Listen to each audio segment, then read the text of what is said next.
قرآن پڑھنا حقیقت میں سیرت کو پڑھنا ہے، اور قرآن سننا حقیقت میں سیرت کو سننا ہے۔ اللہ ہمیں اس کا فہم اور شعور عطا کرے۔ ہمارے سلسلے عالیہ قادریہ کے بہت بڑے بزرگ گزرے ہیں، حضرت مولانا احمد علی صاحب لاہوری رحمۃ اللہ علیہ۔ اللہ نے ان کو قرآن کا فہم اور قرآن کا درد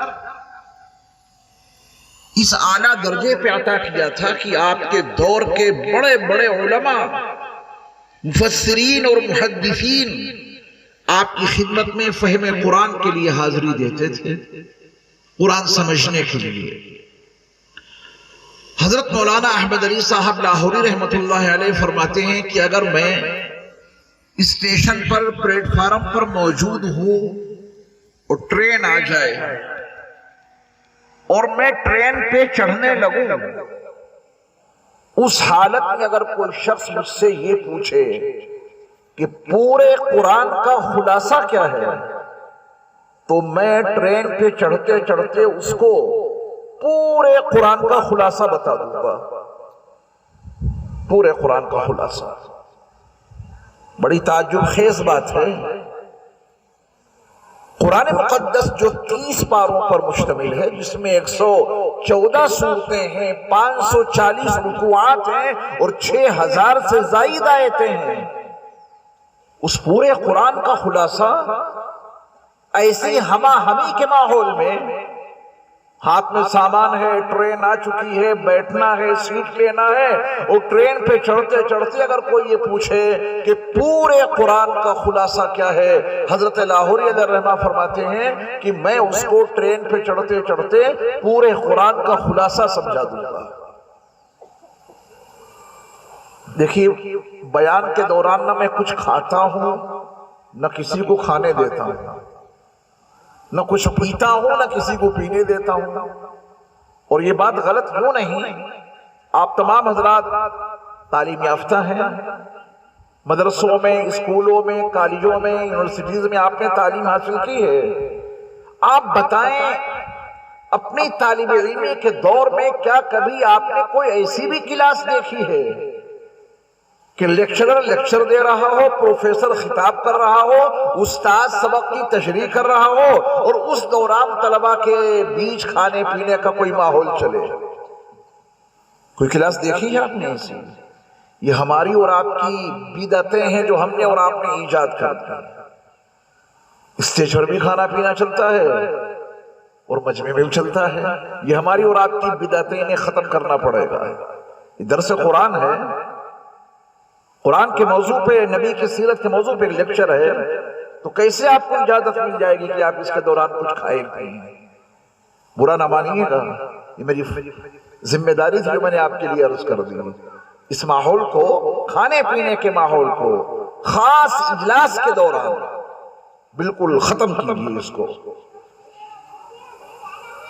میں عرض یہ کر رہا تھا کہ حضرت لاہوری علیہ الرحمہ نے جب یہ بات اپنے متوسلین اور منتسبین اور شاگردوں کے درمیان بتائی کہ میں اس حالت میں بھی پورے قرآن کا خلاصہ عرض کر دوں گا، تو آپ کے منتسبین اور متوسلین نے کہا کہ حضرت، پورے قرآن کا خلاصہ اس ہمہ ہمی کے ماحول میں کن الفاظ میں آپ بیان کریں گے، ہمیں بھی بتا دیجئے۔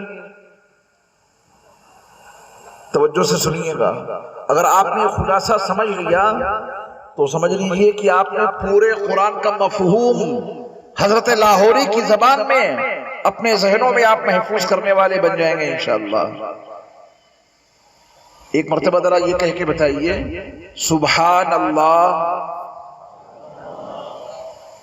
کوئی ٹیکس تو نہیں لگتا ہے یہاں، جی ایس ٹی تو نہیں لگتی ہے اس پہ؟ کتنے اچھے نعت خوانے آپ کو کتنی اچھی نعت سنائی اور آپ ٹس سے مس نہ ہوئے۔ ایک مرتبہ بھی آپ کی زبان سے سبحان اللہ نہیں نکلا۔ آپ انگلینڈ جائیں، کوئی ایک اچھا شعر سنایا تو وہاں پورا مجمع سبحان اللہ کہہ کر پورے ماحول کو معطر کر دیتا ہے۔ بیداری کا ثبوت دیجئے گا اور پوری توجہ سے سنیے گا، میں آپ کو زیادہ ٹائم نہیں لوں گا۔ حضرت لاہوری علیہ الرحمہ سے آپ کے متوسلین اور منتسبین نے کہا کہ حضرت اتنے مختصر سے وقفے میں اس ہمہ ہمی کے عالم میں آپ پورے قرآن کا خلاصہ کن الفاظ میں بیان کریں گے؟ حضرت لاہوری علیہ الرحمہ نے فرمایا تھا میں اس سے کہہ دوں گا اللہ کو عبادت سے، رسول کو اطاعت سے، مخلوق کو خدمت سے راضی کر لو۔ یہ ہے پورے قرآن کا خلاصہ۔ یہ جملہ ٹرین پہ چڑھتے چڑھتے کہا جا سکتا ہے نا۔ میں نے حضرت لاہوری علیہ الرحمہ کے اتباع میں اس مضمون کو ایک ہی سانس میں عرض کیا۔ ایک مرتبہ پھر سنیے ایک سانس میں، اللہ کو عبادت سے، رسول کو اطاعت سے، مخلوق کو خدمت سے راضی کر لو۔ کیا دقت ہے اس جملے کے کہنے میں؟ اور یہ حقیقت ہے، یہ پورے قرآن کا خلاصہ ہے۔ آپ قرآن کہیں سے پڑھیں، آپ سے مطلوب ہے کہ عبادت صرف اللہ کی ہوگی، کیونکہ وہ اکیلا ہے، نہ اس کی ذات میں کوئی شریک ہے، نہ اس کی صفات میں کوئی شریک ہے، اور نہ ہی اس کی صفات کے تقاضوں میں کوئی شریک ہے۔ عبادت صرف اللہ کی۔ قرآن مجید کی 114 سورتوں میں سے ایک سورت ہے جس میں خالص توحید کا بیان ہے۔ اسی وجہ سے اس کو تہائی قرآن کہا جاتا ہے۔ میں نہیں بتاؤں گا، آپ سے پوچھتا ہوں کون سی سورت ہے؟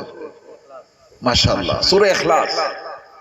اس میں صرف توحید کا بیان ہے، اللہ کی وحدانیت، اس کی یکتائی کا بیان ہے، اس کی بے نیازی کا بیان ہے۔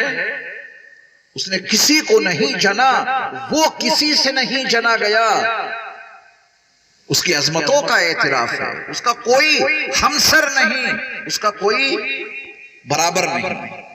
خالص توحید کا بیان ہے، یہ تو آپ کو معلوم ہی ہے، لیکن اگلی بات پوری توجہ سے سنیے گا۔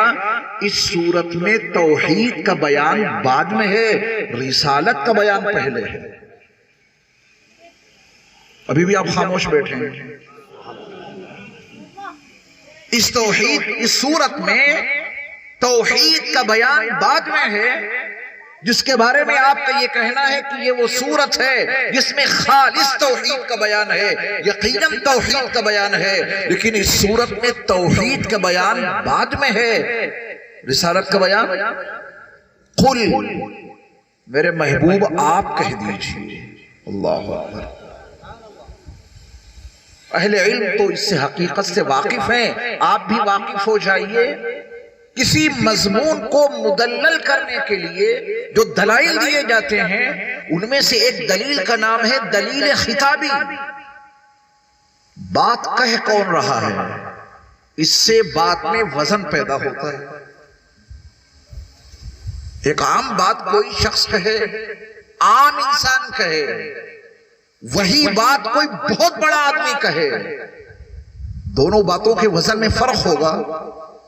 چلیے میں اعلان کیے دیتا ہوں، آپ کی اس بستی کا کیا نام ہے؟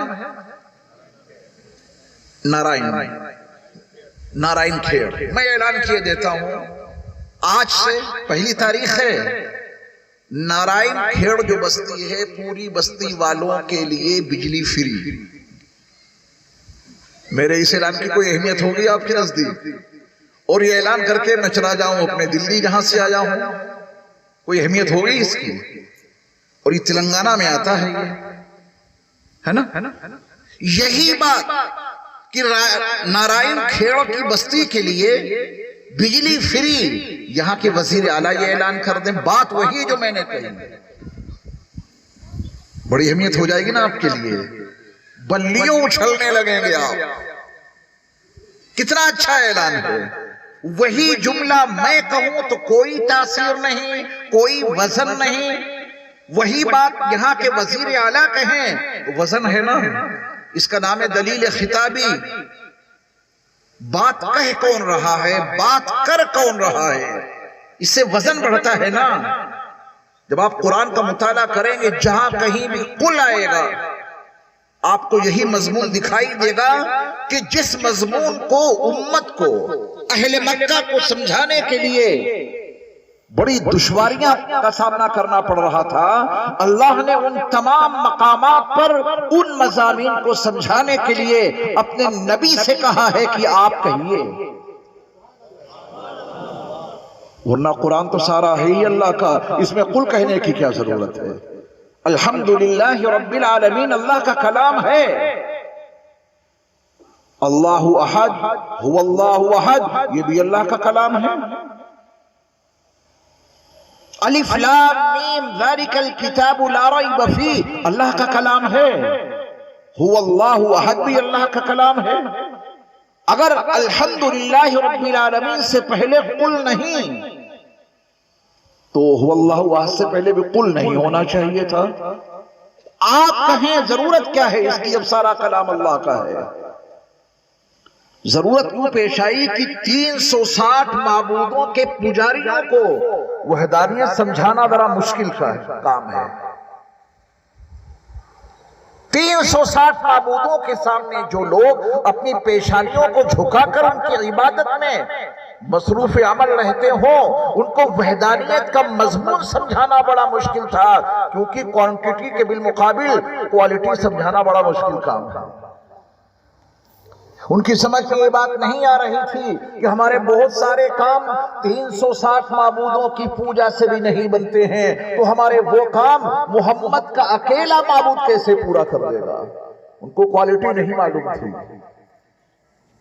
أَلَهُمْ أَرْجُلٌ يَمْشُونَ بِهَا أَمْ لَهُمْ أَيْدٍ يَبْطِشُونَ بِهَا أَمْ لَهُمْ أَعْيُنٌ يُبْصِرُونَ بِهَا ام لہم آذان یسمعون بها۔ یہ قرآن نے بہت تفصیل کے ساتھ میں تبصرہ کیا ہے، ان کی کوانٹٹی پر دیکھو، ان کی حیثیت کیا ہے، اتنی بڑی تعداد میں ان معبودوں کی کوالٹی کیا ہے۔ تو اللہ تعالیٰ نے فرمایا قل میرے محبوب آپ کہیے، آپ کہیں گے تو یہ مضمون ان کی سمجھ میں آ جائے گا کہ اللہ اکیلا ہے، هو اللہ احد ان کی سمجھ میں آ جائے گا، آپ کہیے۔ اس مضمون کو میں اور آسان لفظوں میں آپ کو سمجھاؤں، جو بات آپ کے علم میں ہے صرف بیداری پیدا کرنا چاہتا ہوں، آپ اس حقیقت سے واقف ہیں۔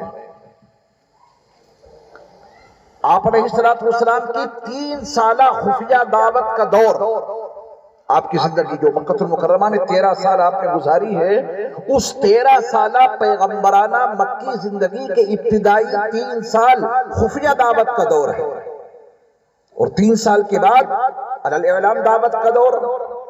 جب 3 سال خفیہ دعوت کے دور کے مکمل ہو گئے تو علی اعلان دعوت کے لیے اللہ نے اپنے محبوب نبی علیہ السلام کو اس کا پابند بنایا کہ آپ کوہ صفا پر کھڑے ہو کر مکے والوں کو جمع کریں اور ان کے درمیان ہمارا پیغام سنائیں۔ اللہ کے آخری نبی صلی اللہ علیہ وسلم نے کوہ صفا پہ چڑھ کر جب ایک آواز لگائی ہے یا صباحا، رب کعبہ کی قسم پورا مکہ میرے مصطفیٰ کے قدموں میں جمع ہو گیا۔ اور کیوں جمع نہ ہوتا؟ ان کو یقین تھا کہ ان کی زبان سے کبھی کوئی غلط بات نکلی ہی نہیں۔ وہ آپ کا نام کہاں لیتے تھے؟ وہ تو آپ کو الصادق اور الامین کے خطاب سے یاد کرتے تھے۔ آپ کے فیصلوں پر ان کو کتنا یقین تھا کہ جب آپ کی عمر مبارک محض 35 سال کی تھی اور بیت اللہ کی تعمیر ہوئی اور حجر اسود کی تنصیب کا معاملہ درپیش آیا، تلواریں نکلنے والی تھیں، آپ علیہ السلام کی حکمت عملی نے کس خوش اسلوبی کے ساتھ وہ فیصلہ کرا دیا۔ وہ فیصلے بھی ان کے ذہن میں تھے۔ بڑی عظیم شخصیت ہے محمد صلی اللہ علیہ وسلم۔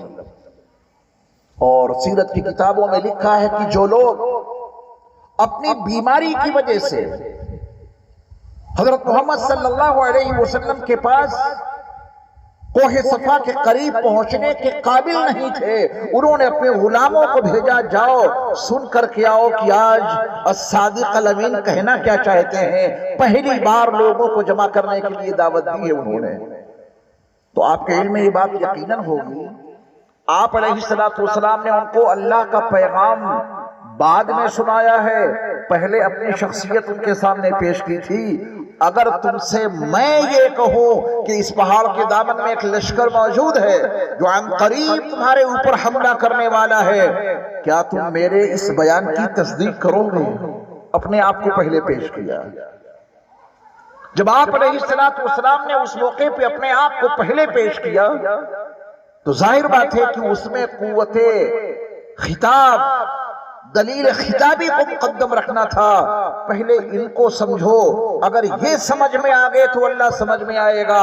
پہلے ان پر اعتماد کرو، اگر تم نے ان پر اعتماد کر لیا تو اللہ تمہاری سمجھ میں آئے گا۔ اگر ان پر اعتماد نہیں تو پھر اللہ تمہاری معرفت میں نہیں آ سکتا، اللہ کو تم سمجھ نہیں سکتے۔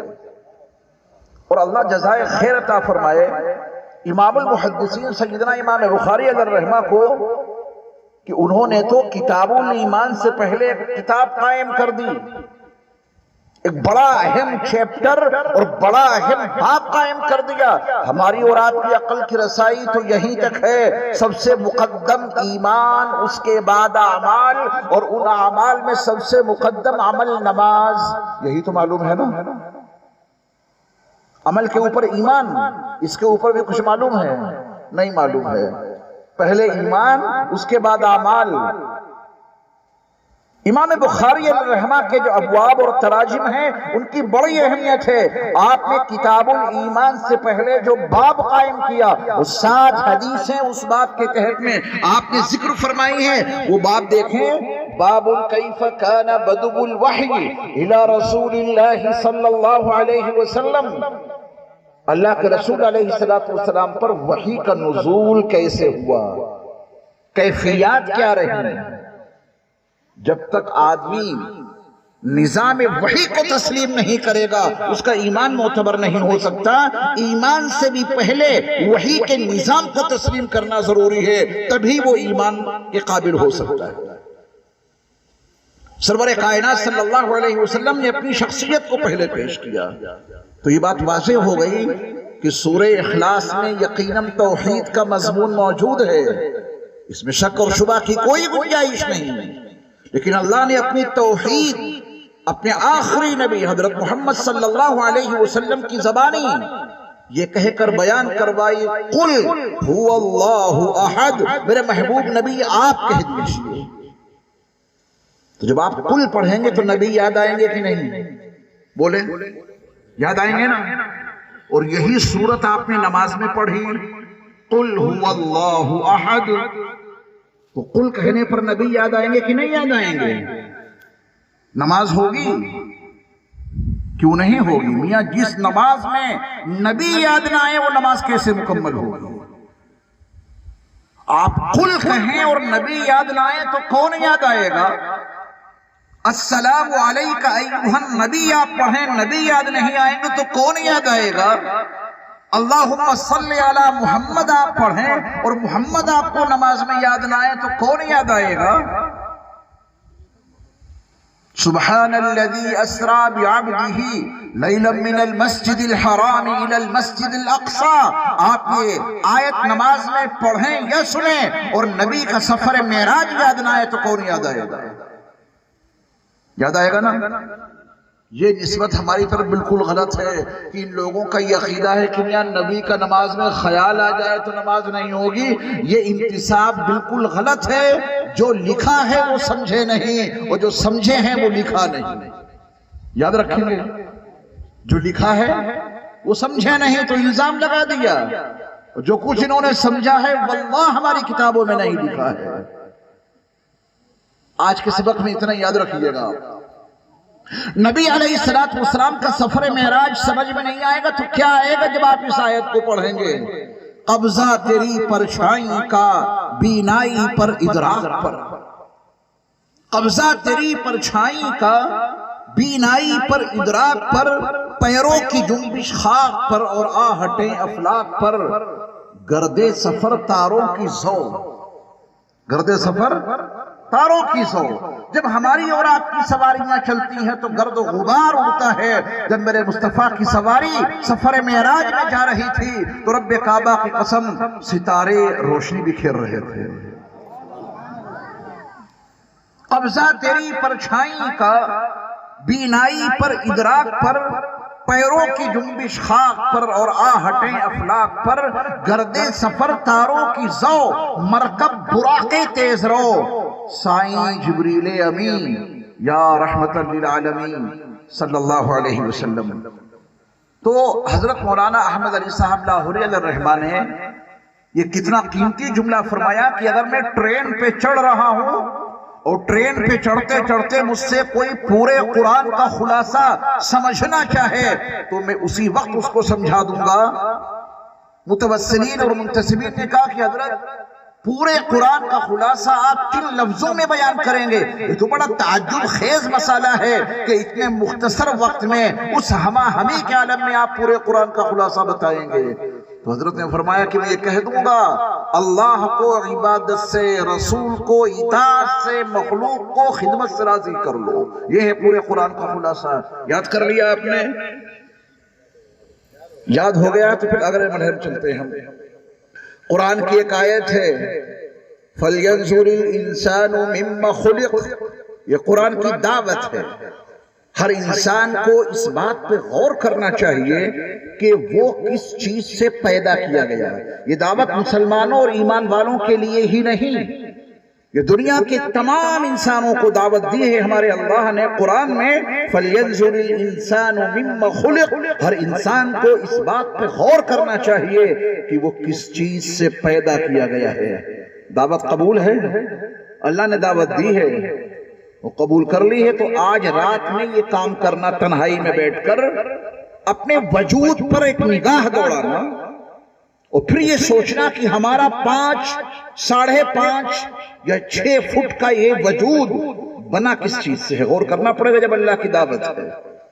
اور یہ تو مٹیریلزم کا دور ہے، نئی تحقیقات، ریسرچ ہو رہی ہیں ہر چیز پہ۔ میں جس کرسی پر بیٹھا ہوں مجھے اس کا مٹیریل معلوم ہے، آپ جس کارپیٹ پہ بیٹھے ہیں آپ کو اس کا مٹیریل معلوم ہے، جس مائک کو سامنے رکھ کر میں اس وقت آپ سے مخاطب ہوں مجھے اس مائک کا مٹیریل معلوم ہے۔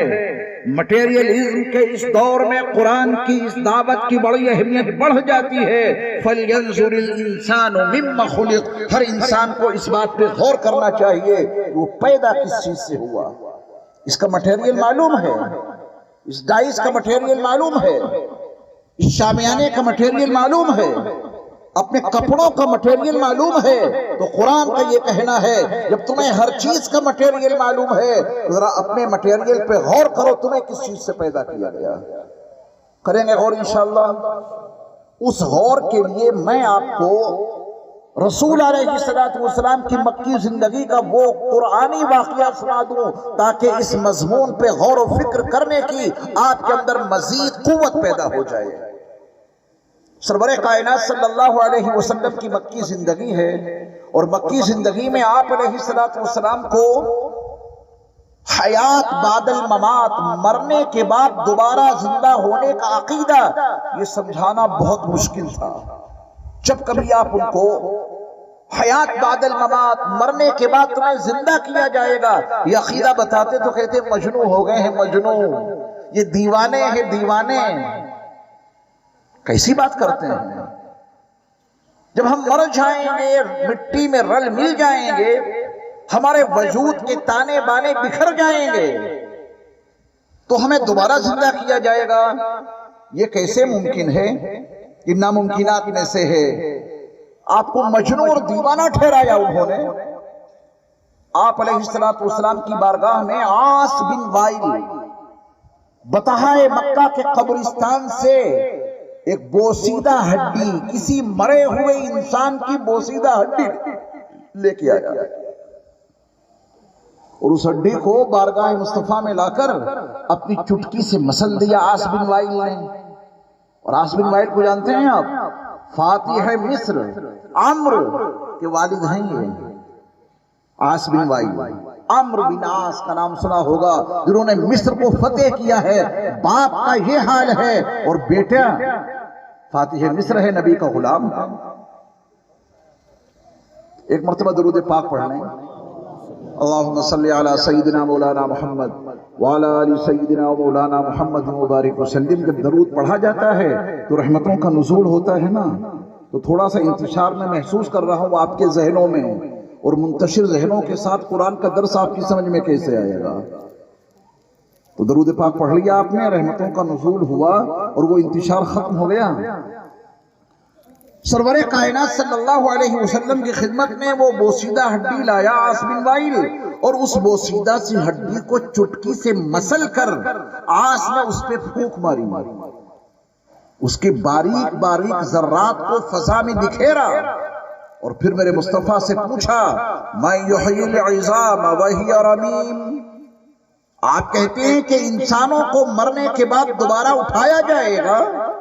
یہ انسان کبھی مکہ المکرمہ کی گلیوں میں چلتا پھرتا انسان تھا، مر گیا، زمین دوز کر دیا گیا، اس کا وجود گل گیا، سڑ گیا، اسی چلتے پھرتے انسان کی بوسیدہ ہڈی لایا ہوں، آپ کہتے ہیں کہ دوبارہ زندہ کیا جائے گا، تو بتائیے نا، اس کے ذرات کو میں نے فضاؤں میں بکھیر دیا ہے، اب اس بوسیدہ ہڈی کو کون دوبارہ زندہ کرے گا؟ سوال بے پناہ پیچیدہ ہے، بہت پیچیدہ ہے، اس پیچیدگی کو سامنے رکھیے گا، اور جو میں نے آپ کو فلسفہ بتایا ہے قل کا، وہ بھی سمجھ لیجئے گا، اس سبق کو پورے قرآن کے لیے یاد رکھیے گا، جہاں جہاں قل آیا ہے اس کے پیچھے یہی حکمت کار فرما ہے، دلیل خطابی کے عنوان سے ہمارے اللہ نے اس مضمون کو ثابت کیا ہے، وہ قل والی بات بھی یاد رکھیے گا تاکہ قرآن فہمی میں آسانی پیدا ہو۔ نبی علیہ السلام کی بارگاہ میں عاص بن وائل بہت پیچیدہ سوال لایا ہے، اللہ نے جبریل امین کو آپ کی بارگاہ میں اس کا جواب دے کر کے بھیجا، پورا جواب سنانے کا تو موقع نہیں ہے، اس کا ایک حصہ آپ کو سناتا ہوں تاکہ فَلْيَنْظُرِ الْإِنسَانُ مِمَّا خُلِقَ، ہم اور آپ اس دعوت پہ عمل کرنے کے قابل ہو جائیں اور اس کا جذبہ ہمارے اندر بیدار ہو جائے۔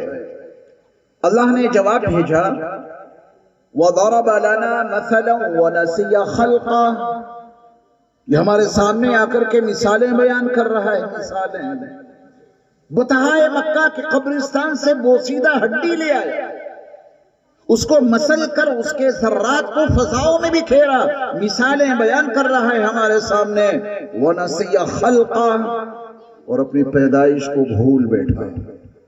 اہل علم کے لیے سارا جواب اسی جملے میں پوشیدہ ہے، وَنَسِيَ خَلْقًا، ہمارے سامنے مثالیں بیان کر رہا ہے اور اپنی پیدائش کو بھول بیٹھا، یعنی یہ سوال تو بہت بات کا ہے کہ ان بوسیدہ ہڈیوں کو دوبارہ کون زندہ کرے گا۔ اس سے پہلے کا سوال یہ ہے، حمل ٹھہرنے کے بعد جب عورت کا رحم چاروں طرف سے پیک ہو چکا تھا تو اس پیک اور بند رحم میں ہڈیوں کا یہ فولڈر ڈھانچہ کدھر سے پہنچا؟ پہلے اس کو سمجھ کے آؤ، پہلے یہ حل کرو، اس کے بعد پوچھنا کہ ان بوسیدہ ہڈیوں کو دوبارہ کون زندہ کرے گا۔ پہلے اس کو تو حل کر کے لاؤ۔ عورت کا رحم چاروں طرف سے پیک ہو چکا تھا، اس پیک اور بند رحم میں ہڈیوں کا یہ فولڈر ڈھانچہ کدھر سے پہنچا؟ اس بند رحم میں پتھر کے دانت کدھر سے پہنچے؟ اس بند رحم میں بالوں کا مٹیریل کدھر سے پہنچا؟ اس بند رحم میں ناخون کا مادہ کدھر سے پہنچا؟ اس بند رحم میں سوچنے سمجھنے والا دماغ کدھر سے پہنچا؟ اس بند رحم میں دھڑکتا ہوا دل کدھر سے پہنچا؟ اس بند رحم میں رگوں کو، نسوں کو کدھر سے داخل کیا گیا؟ ان رگوں میں، ان نسوں میں خون کا دورانیہ کس نے جاری کیا؟ یہ سمجھ کے آؤ، پھر پوچھنا کہ ان بوسیدہ ہڈیوں کو دوبارہ کون زندہ کرے گا، ہے نا؟ یہ مٹیریلزم کا دور ہے، ہر چیز کا وجود کس چیز سے تیار کیا گیا آپ کو معلوم ہے؟ تو اللہ کا پیغام ہے، اللہ کی دعوت ہے، تمہارے وجود میں کون سا مٹیریل استعمال کیا گیا؟ آپ لوگ ارباب علم و دانش ہیں، میں آپ سے سوال کرتا ہوں، جواب آپ ہی دیں گے اور صحیح دیں گے۔ کسی بڑے عضو کا تذکرہ میں نہیں کر رہا، میری یا آپ کی داڑھی کا ایک بال اگر نکل جائے، صرف ایک بال، تو اس جیسا بال کائنات میں کہیں سے آپ دستیاب کر سکتے ہیں؟ ایک دانت نکل جائے، اس جیسا دانت کائنات میں کہیں سے آپ لا سکتے ہیں؟ ناک ٹوٹ جائے، اس کی ریپیئرنگ اسی مٹیریل سے کہیں ممکن ہے؟ لیکن اگر اس کرسی کی ٹانگ ٹوٹ جائے تو مل جائے گا مٹیریل، مائک کا پائپ ٹوٹ جائے تو مٹیریل مل جائے گا اسی جیسا۔ مل جائے گا۔ دونوں جواب آپ کے بہت کلیئر ہیں اور آپ اس حقیقت کو سمجھ چکے ہوں گے۔ کرسی کا پیر ٹوٹے، اسی مٹیریل کا پیر دوسرا کیوں مل جائے گا؟ اس لیے کہ اس کے بنانے میں مٹیریل باہر سے آیا۔ اگر اس کا پائپ ٹوٹ جائے تو اسی طرح کا پائپ آپ کو یقیناً مل جائے گا۔ کیوں؟ اس پائپ کے بنانے میں مٹیریل باہر سے استعمال کیا گیا۔ دیوار گر جائے، خدا نہ کرے، تو آپ اسی طرح کی دیوار اسی مٹیریل سے بنا سکتے ہیں۔ کیوں؟ پہلے بھی مٹیریل باہر سے لائے تھے، پھر اور لے آئیں گے۔ آپ کے وجود کا مٹیریل کسی مول سے کیوں نہیں مل سکتا؟ آپ کا ایک بال دنیا کے کسی شاپنگ سینٹر سے کیوں نہیں مل سکتا؟ آپ کا ایک دانت کسی ڈینٹل ڈاکٹر کے پاس سے کیوں دستیاب نہیں ہو سکتا؟ اس لیے کہ جہاں یہ سارا وجود بنا ہے وہاں باہر سے مٹیریل کی سپلائی نہیں ہوئی۔ یہ ہے ہمارا اور آپ کا اللہ، ہے نا؟ پھر بھی اس کا انکار۔ اسی لیے اسلام کی خصوصیت میں آپ کو بتا دوں، اسلام زبردستی اپنی کوئی بات کسی سے منوانا ہی نہیں چاہتا۔ یہ اور مذاہب ہیں، وہ زبردستی کہتے ہیں کہ ہماری بات مانو۔ اسلام کہتا ہے کہ ہماری کوئی بات بغیر دلیل کے ماننا ہی مت۔ اسلام مدلل گفتگو کرتا ہے، وہ اپنی ہر بات کے پیچھے دلائل اور شواہد کا اتنا انبار لگا دیتا ہے کہ ماننا ہی پڑے گا۔ یہ اللہ کی وحدانیت، اس کی قدرت کو دیکھیں۔ فَلْيَنْظُرِ الْإِنسَانُ مِمَّا خُلِقَ، انسان کو اس بات پہ غور کرنا چاہیے کہ وہ کس چیز سے بنایا گیا، وہ کس چیز سے پیدا کیا گیا۔ جب آپ رات کی تنہائی میں اکیلے بیٹھ کر اپنے وجود پر نگاہ دوڑائیں گے اور اپنے ناخن اور اپنی انگلیوں کو اور اپنے پورے وجود کو دیکھیں گے تو آپ کی زبان ہی نہیں، آپ کا ضمیر پکار اٹھے گا، اشہد ان لا الہ الا اللہ، اللہ کے سوا کوئی معبود نہیں۔ اس لیے کہ میرے وجود کے بنانے میں نہ میرے باپ کا کوئی دخل، نہ میری ماں کا کوئی دخل، نہ دنیا کے کسی انسان کے مٹیریل کی سپلائی کا کوئی دخل۔ افرأیتم ما تمنون اانتم تخلقونہ ام نحن الخالقون، کون ہے خالق؟ اکیلا اللہ، وہی عبادت کے قابل ہے۔ سچ فرمایا حضرت لاہوری علیہ الرحمہ نے۔ پورے قرآن کا خلاصہ یہ تین چیزوں پر مشتمل ہے۔ عبادت اس اللہ کی جائے گی، نہ اس کی ذات میں کوئی شریک ہے، نہ اس کی صفات میں کوئی شریک ہے، نہ اس کی صفات کی تقاضوں میں کوئی شریک ہے۔ وَضَرَبَ لَنَا مَثَلًا وَنَسِيَ خَلْقًا، یہ ہمارے سامنے آ کر کے مثالیں بیان کر رہا ہے اور اپنی پیدائش کو بھول بیٹھا۔ یہ تو اہل علم کے لیے ہے، لیکن بہت موٹے دماغ کا آدمی اس مضمون کو کیسے سمجھے؟ عاص بن وائل جیسے موٹے دماغ کا آدمی کس طرح سمجھے کہ انسان کے مرنے کے بعد اس کو دوبارہ زندہ کیا جائے گا؟ تو پھر اللہ نے بہت آسان زبان میں اس مضمون کو اپنے نبی سے کہلوایا۔ قل، یاد ہے آپ کو آیت؟ پڑھئے، قل یحییہا الذی انشأہا اول مرہ، میرے محبوب نبی آپ کہہ دیجئے کہ ان بوسیدہ ہڈیوں کو دوبارہ وہی اللہ زندہ کرے گا جس نے ان کو پہلی بار پیدا کیا تھا۔ مضمون کلیئر ہو گیا؟ ہمیں اور آپ کو اس دعوت پہ عمل کرنا ہے انشاءاللہ، تو ہمارے اور آپ کے ضمیر پکار اٹھیں گے، اشہد ان لا